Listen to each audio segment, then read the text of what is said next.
آج کے اس عظیم شان اجلاس میں میری تقریر کا موضوع ہے زکوٰۃ کی اہمیت۔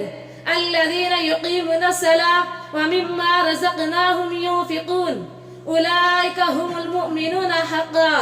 وہ لوگ جو نماز قائم کرتے ہیں اور جو کچھ ہم نے دیا اس سے خرچ کرتے ہیں وہی سچے مومن ہیں۔ لہم درجات عند ربہم ومغفرۃ ورزق کریم۔ ان کے لیے ایک درجہ ہے، ان کے رب کے پاس مغفرت ہے اور بزرگی والا رزق ہے۔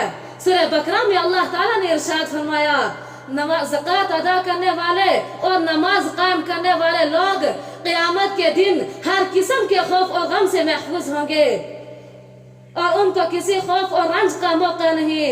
اور رسول ادائیگی زکوٰۃ گناہوں کا کفارہ اور بلند درجہ بہت بڑا ذریعہ ہے۔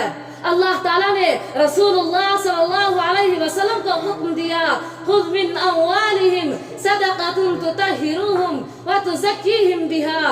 اے نبی صلی اللہ علیہ وسلم تم ان کے اموال سے زکوٰۃ لو اور ان کو گناہوں سے پاک کرو اور ان کا درجہ بلند کرو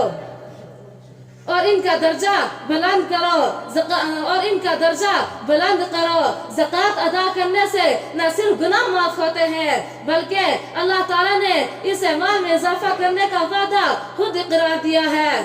سورہ روم میں اللہ تعالیٰ نے ارشاد فرمایا وَمَا آتَيْتُم مِّن زَكَاةٍ تُرِيدُونَ وَجْهَ اللَّهِ فَأُولَٰئِكَ هُمُ الْمُضْعِفُونَ۔ اور جو زکوٰۃ تم اللہ تعالیٰ کی خوشنودی حاصل کرنے کے لیے دیتے ہو اس سے دینے والا ہی اپنے مال میں اضافہ کرتا ہے۔ لفظ زکوٰۃ لغوی مفہوم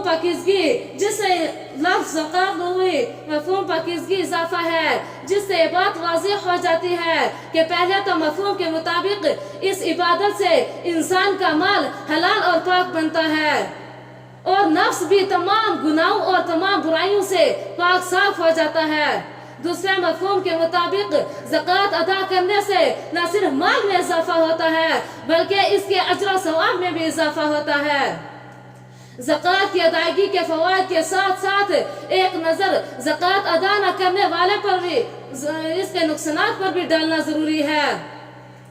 اللہ تعالیٰ نے سورہ حامیم السجدہ میں زکوٰۃ ادا نہ کرنے والے کو کفر اور شرک کی علامت اقرار دیا ہے اور فرمایا وَوَيْلٌ لِّلْمُشْرِكِينَ الَّذِينَ يُؤْتُونَ الزَّكَاةَ وَهُمْ بِالْآخِرَةِ هُمْ كَافِرُونَ۔ تباہی ہے ان مشرکون کے لیے جو زکوٰۃ ادا نہیں کرتے اور آخرت کو انکار کرتے ہیں۔